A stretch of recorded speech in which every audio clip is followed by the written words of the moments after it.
Hello বন্ধুরা, সবাই কেমন আছো? আশা করি ভালো আছো।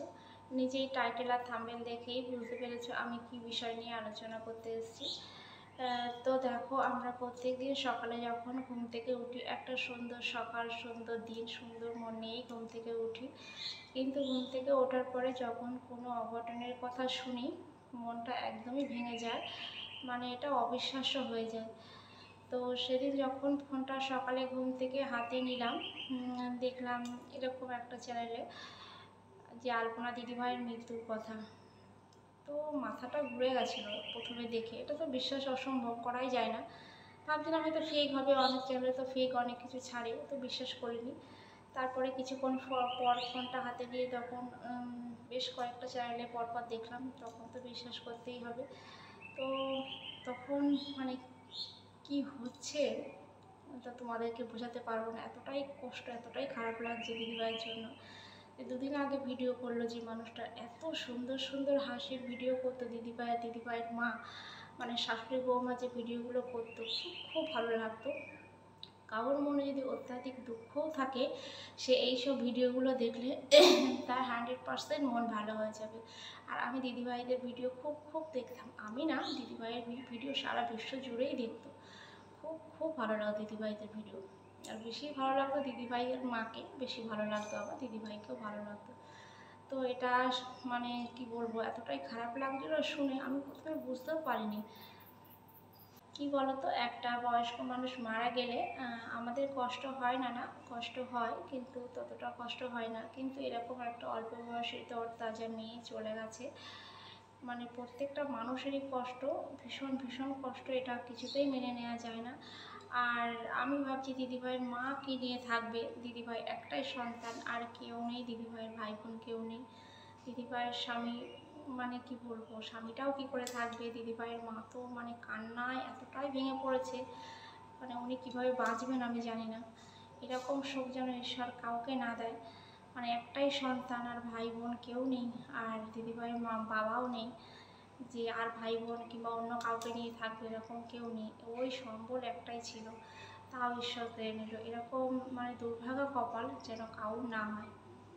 তো সত্যি এটা মেনে নেওয়া যায় না। আর দিদিভাই তো অসুস্থ অনেক দিন থেকেই। যখনই ভিডিও করতো, মানে লাইভ টাইপ করতো, তখনই দিদিভাই নিঝুম হয়ে বসে থাকতো।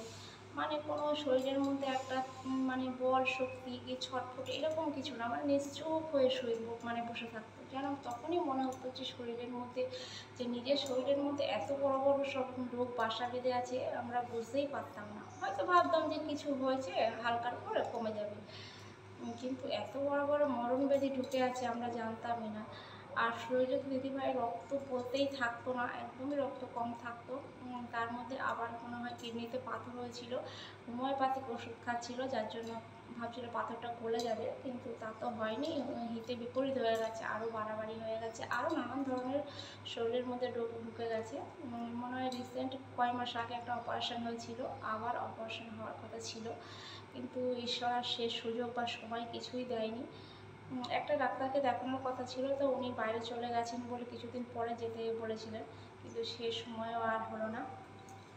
তো এরকম ভাগ্য সত্যি যেন কাউর না হয়, ভীষণ ভীষণ দুঃখজনক।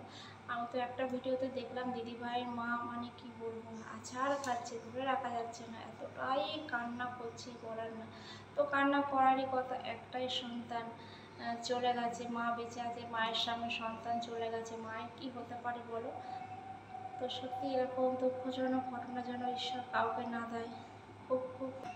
আর দিদিভাইয়ের বাবা নেই। ছোটোবেলায় হয়তো দিদিভাই তখন ছোট, হয়তো বাবা যে কোনো কারণবশত খুন হয়ে গেছে, মায়ের সঙ্গে থাকতো, আর হাজব্যান্ডকে নিয়ে মায়ের সঙ্গে থাকতো, খুব কষ্ট করে দিন চলতো। এবার ভিডিও করে একটু মানে সবার ভিডিওটা সবাইয়ের কাছে ভালো হয়ে গেছিলো, দিদিভাইয়ের ভিডিওটা সবাই পছন্দ করতো, একটু সুখের মুখ দেখেছিল যে এবার সব ঠিকঠাক হয়ে যাবে, একটু ঘর বাড়ি করবে, মানে অন্য কিছু একটা ভাবনা চিন্তা হয়তো করেছিল, কিন্তু সেই সময় বা সুযোগ কোনোটাই পাইনি, আর পেল না, তার আগেই চলে যেতে হলো। একটাই রিকোয়েস্ট, দিদিভাই তো আর আমাদের কাছে নেই, দিদিভাইয়ের ভিডিও আমরা কোনোদিন আর দেখতে পারবো না। মানে যেগুলো আগে করেছিল সেগুলোই দেখে আমাদের আনন্দ নিতে হবে। দিদিভাইকে কোনোদিন দেখতে পাবো না, নতুন করে ভিডিও আর দিদিভাই করতে পারবে না। সত্যি আমার বলতে এত কষ্ট হচ্ছে। তো প্রত্যেকেই একটা কথা বলবো, তোমরা সবাই দিদিভাইয়ের মানে জন্য বললো যে যেখানে আছে দিদিভাই যেন ভালো থাকে, তার আত্মার শান্তি কামনা করো। তো সত্যি এটা কোনোভাবে মনে হচ্ছে এটা সম্ভব নয়, এটা হতে পারে না, এটা হয়নি। দিদিভাই বেঁচে আছে, এটা কি করে সম্ভব? আর যে হাসির ভিডিওগুলো দেখছি এখন দিদিভাই, মনে হচ্ছে না না দিদিভাই কিছু হয়নি, দিদিভাই আছে। কিন্তু আবার যখন মানে মারা গেছে সেই ভিডিওগুলো দেখছি, তখন সত্যি এতটাই খারাপ লাগছে, তো বলে বোঝাতে পারবো না। তাই সকলের কাছে আমার একটাই রিকোয়েস্ট, একটু দিদিভাইয়ের জন্য ঈশ্বরের কাছে বলো, তো দিদিভাই যেখানে থাক যেন খুব খুব খুব ভালো থাকে, তার আত্মার শান্তির কামনা সবাই করো, আমিও করবো, তোমরাও করো।